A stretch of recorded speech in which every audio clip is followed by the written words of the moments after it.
নমস্কাৰ প্ৰিয় বন্ধু বান্ধৱীসকল। বুধবাৰে পুহ সংক্ৰান্তি বা মকৰ সংক্ৰান্তি। আমাৰ সমাজত এই পবিত্ৰ দিনটোত মাঘ বিহু হিচাপে পালন কৰা হয়।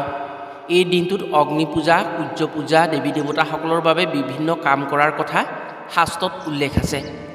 এইদিনা মেজিৰ ভেলাঘৰৰ পৰা এটা বস্তু মনে মনে আনি আপোনাৰ ঘৰৰ এটা বিশেষ স্থানত যদি ৰাখিব পাৰে লক্ষ্মী দেৱীক ভক্তি কৰি, তেনে লক্ষ্মী দেৱীৰ কৃপাত ঘৰলৈ ইমানেই ধনৰ আকৰ্ষণ হয়, যাৰ ফলত আপুনি যি কাম কৰিব, ব্যৱসায়, কৰ্ম সকলো দিশতে উন্নতি হৈ সুখী হ'ব পাৰিব।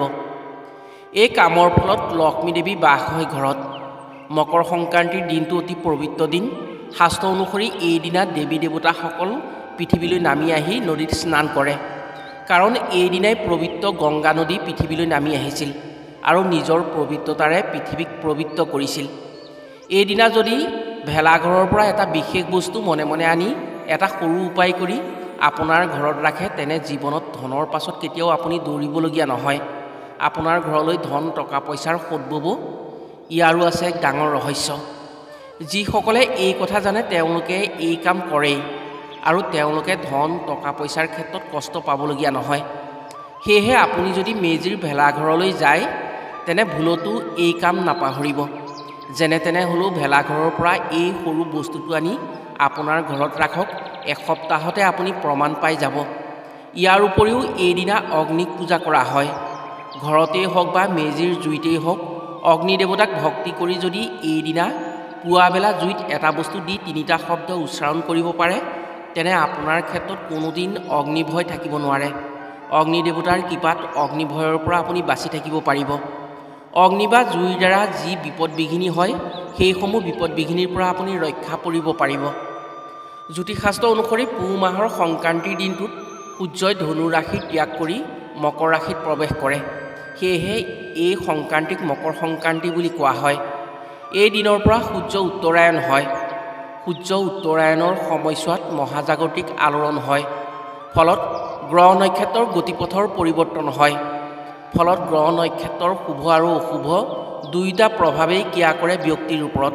সেয়েহে মাঘ বিহুৰ উৰুকাৰ দিনা ৰাতিৰ পৰা মকৰ সংক্ৰান্তিৰ দিনটোত বিভিন্ন খাদ্য খোৱাৰ এক পৰম্পৰা আছে, যাতে গ্ৰহ নক্ষত্ৰৰ পৰিৱৰ্তন আৰু মহাজাগতিক আলোড়নৰ ফলত যি ঋণাত্মক শক্তিৰ প্ৰভাৱ পৰে, সেই প্ৰভাৱে যাতে অপকাৰ কৰিব নোৱাৰে। যদি এই সময়ছোৱাত নিয়ম নীতি অনুসৰি খাদ্য খাব পৰা হয়, তেনে বছৰটোৰ বাবে ৰোগ ব্যাধিৰ পৰা ৰক্ষা পৰিব পাৰি। শাস্ত্ৰ অনুসৰি মকৰ সংক্ৰান্তিৰ সূৰ্য উত্তৰায়ণৰ সময়ৰ পৰাই অগ্নি দেৱতাৰ শক্তি বৃদ্ধি হয়। সেয়েহে এইদিনা অগ্নি দেৱতাক পূজা কৰা হয়। যেতিয়া অগ্নিয়ে কিবা বস্তু দাহন কৰে, তেতিয়া সকলো শূন্য হৈ যায়। সেয়েহে অগ্নিক হুতাসন বুলিও কোৱা হয়। পৰম্পৰা অনুসৰি এইদিনা অগ্নি দেৱতাৰ বাবে প্ৰতিখন ঘৰতেই কিছুমান নিয়ম কৰিব লাগে, যাৰ ফলত বছৰটোৰ বাবে অগ্নিভয় নাইকিয়া হয়। দেৱতাসকলৰ ভিতৰত অগ্নিৰ কোপদৃষ্টি অতি ভয়াৱহ আৰু ভয় লগা। যি বস্তু এবাৰ অগ্নিত জাহ যায়, তাৰ কোনো অস্তিত্বই নাথাকে। আপুনি যদি নিজৰ ঘৰখনক অগ্নিভয়ৰ পৰা সুৰক্ষিত কৰিব বিচাৰে, তেনে মাঘ বিহুৰ দিনা ৰাতিপুৱা ঘৰতেই হওক বা মেজিৰ জুইতেই হওক, পুৱা স্নান কৰাৰ পাছত এটা কাম নিশ্চয় কৰক। অগ্নি দেৱতাৰ কোপদৃষ্টিৰ পৰা আপুনি বাচি থাকিব পাৰিব।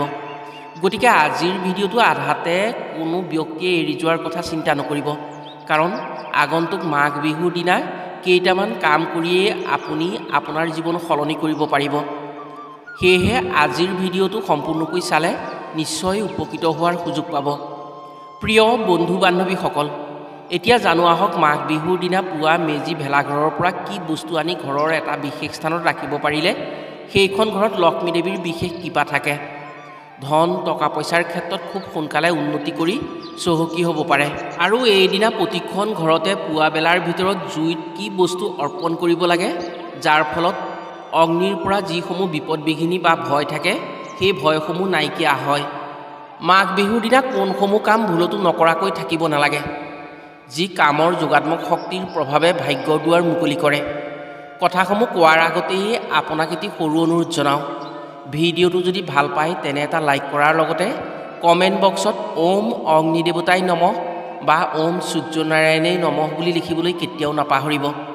আৰু যদি আমাৰ চেনেললৈ প্ৰথম আহিছে, তেনে চেনেলটো ছাবস্ক্ৰাইব কৰাৰ লগতে অন্য 10জনে উপকৃত হোৱাকৈ ভিডিঅ'টো শ্বেয়াৰ কৰিবলৈ অনুৰোধ জনালোঁ। হিন্দু শাস্ত্ৰমতে মকৰ সংক্ৰান্তিৰ দিনাই স্বৰ্গৰ পৰা মাতা গংগাক ভগীৰথে নমাই আনিছিল। মাতা গংগা আহি মহাদেৱৰ জটাৰ মাজত আশ্ৰয় লৈ পৃথিৱীলৈ নামিছিল। মাতা গংগাৰ বহু পবিত্ৰতা আছিল যদিও মহাদেৱৰ জটা স্পৰ্শ কৰি অহাৰ বাবেই গংগাৰ পানীৰ 1000 গুণ পবিত্ৰতা বৃদ্ধি পায়। সেয়েহে দেৱলোকৰ সকলো দেৱতাই গংগাৰ পানীত স্নান কৰি নিজৰ পাপ নাশ কৰিবৰ বাবে পৃথিৱীলৈ আহে বুলি বিশ্বাস কৰা হয়। মাঘ বিহু বা মকৰ সংক্ৰান্তিৰ পুৱাবেলা গংগাত স্নান কৰেহি সেই দেৱতাসকলে। মহাদেৱৰ বাক্য অনুসৰি এই দিনটোত পৃথিৱীৰ সমস্ত নদীয়েই গংগাৰ দৰে পবিত্ৰতা পায়। সেই অনুসৰি মকৰ সংক্ৰান্তি বা মাঘ বিহুৰ দিনা পুৱাবেলা গাত সৰিয়হৰ তেল সানি স্নান কৰাৰ নিয়ম বৰ্তমানেও আছে। এইদিনা যদি যিকোনো নদীত স্নান কৰা হয় তেনে জনম জনমৰ পাপ মোচন হয়। যিসকলৰ নদীত স্নান কৰাৰ সুবিধা নাই তেওঁলোকে যদি গা ধোৱাৰ পানীত ৰাতিপুৱা অকণমান গংগাজল আৰু তিল মিশ্ৰণ কৰি স্নান কৰিব পাৰে তেনে গংগাত স্নান কৰাৰ সমান পবিত্ৰতা পায়। মহাদেৱৰ বাক্য অনুসৰি এইদিনা স্নান কৰাৰ সময়ত যদি নদীৰ পানীত গাখীৰ, তিল, মুগা ফুল অৰ্ঘ্য হিচাপে দিব পৰা হয় তেনে জলৰ দোষ খণ্ডন হয়। জলৰ দেৱতা বৰুণৰ কৃপাত জলৰ ভয় একেবাৰে নাইকিয়া হয়। ফলত পানীৰ দ্বাৰা যিসমূহ বিপদবিঘিনি হয় জল দেৱতাৰ কৃপাত সেইসমূহ বিপদবিঘিনিত পৰিব লগাৰ ভয় নাথাকে। এই পবিত্ৰ দিনটোত তিল দান কৰাৰ এক পৰম্পৰা আছে আৰু যথেষ্ট গুৰুত্ব আছে। এইদিনা যদি অভাৱী লোকক তিল দান কৰা হয় বা ক'লা বস্তু দান কৰা হয় তেনে সেই ব্যক্তিৰ প্ৰতি শনিদেৱৰ পৰম কৃপা পৰে আৰু শনিদেৱ সন্তোষিত হয়। ফলত শনিৰ কোপদৃষ্টিৰ পৰা ৰক্ষা পৰাৰ লগতে শত্ৰুৰ পৰা বাচি থাকিব পাৰে। যিসকলৰ শত্ৰু বেছি শত্ৰুৰ পৰা সদায় ভয় কৰি চলিব লগা হয়, শত্ৰুৱে অন্যায় হিংসা কৰে, তেওঁলোকে যদি এই দিনটোত অভাৱী লোকক তিল দান কৰে এনেধৰণৰ সমস্যাৰ পৰা তেওঁলোক ৰক্ষা পৰিব পাৰে। ইয়াৰ উপৰিও মাঘ বিহুৰ দিনা পুৱা ভাগত যদি কোনো লোকে তিল মিশ্ৰণ পানীৰে শিৱলিংগক স্নান কৰাব পাৰে বা শিৱলিংগত তিল মিশ্ৰণ জল অৰ্পণ কৰে হিন্দু শাস্ত্ৰমতে সেই ব্যক্তিৰ শৰীৰত থকা ৰোগ ব্যাধিৰ পৰা মুক্ত হ'ব পাৰে। মহাদেৱৰ বিশেষ কৃপাত তেওঁৰ ৰোগ ব্যাধি অন্ত হৈ নিৰোগী হৈ সুখী হ'ব পাৰে। পুৰাণ শাস্ত্ৰ অনুসৰি মেজিৰ বাবে যি ভেলাঘৰ নিৰ্মাণ কৰা হয় সেই ভেলাঘৰত অগ্নি দেৱতাৰ লগতে দেৱলোকৰ সকলো দেৱতাৰ শক্তিৰ প্ৰভাৱ থাকে। সেয়েহে এইদিনা ভেলাঘৰত সামূহিকভাৱে এসাঁজ খাব পাৰিলে বিপদবিঘিনি কমৰ লগতে ৰোগমুক্ত হ'ব পাৰে। যদি কোনো দম্পতীয়ে সন্তানৰ সুখ লাভ কৰিব পৰা নাই তেনে বিবাহিত দম্পতীয়ে যদি সন্তান কামনা কৰি মাঘ বিহুৰ উৰুকাৰ নিশা ভেলাঘৰত ভোজ ভাত খোৱা শিশুসকলক তিলৰ লাড়ু, পিঠা পনা, ভোজ ভাত আদি দান কৰি তেওঁলোকক সন্তুষ্ট কৰি সন্তানৰ আশা প্ৰকাশ কৰে তেনে তেওঁলোকৰ সেই আশা দেৱলোকৰ কৃপাত পূৰণ হোৱাৰ সুযোগ আহে আৰু সোনকালে সন্তানৰ সুখ লাভ কৰিব পাৰে। মাঘ বিহু বা মকৰ সংক্ৰান্তিৰ দিনা সূৰ্য পূজা কৰাৰ লগতে অগ্নিক পূজা কৰা হয়। এইদিনা পুৱা স্নান কৰি যদি অগ্নিত এযোৰ তামোল পাণৰ লগত তিলৰ লাড়ু আৰু গুড় এখন কলপাতত মেৰিয়াই সেই জুইত আহুতি দিব পৰা হয় তেনে সেই ব্যক্তিৰ প্ৰতি অগ্নি দেৱতা সন্তুষ্ট হয় আৰু সেই ব্যক্তিৰ ক্ষেত্ৰত অগ্নিৰ কোনো ভয় নাথাকে।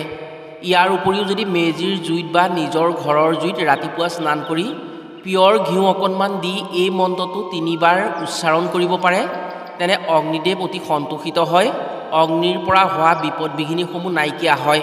মন্ত্ৰটি হৈছে অগ্নি প্ৰজ্বলিতং বন্দে চতুৰ্বেদং হুতাসন সুবৰ্ণ বৰ্ণমালং জ্যোতি ৰূপায়তে নমঃ। অগ্নি প্ৰজ্বলিতং বন্দে চতুৰ্বেদং হুতাসন সুবৰ্ণ বৰ্ণমালং জ্যোতি ৰূপায়তে নমঃ।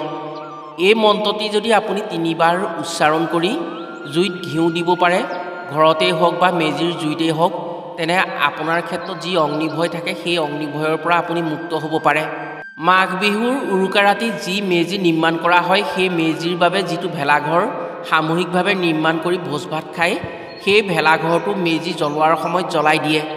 শাস্ত্ৰ অনুসৰি সেই ঘৰত দৈৱ শক্তি জড়িত হৈ পৰে। যদি এই ভেলাঘৰ জ্বলোৱাৰ সময়ত সেই ভেলাঘৰৰ উত্তৰ পূব দিশৰ বাঁহৰ খুঁটাটো আনি নিজৰ ঘৰত ভাল স্থানত ৰাখিব পৰা হয় বা ভঁৰাল ঘৰত ৰাখিব পৰা হয় তেনে সেইখন ঘৰত দেৱলোকৰ সকলো দেৱতাৰে কৃপা পৰে। সেইখন ঘৰত নৱগ্ৰহৰ বেয়া প্ৰভাৱে একো অপকাৰ কৰিব নোৱাৰে।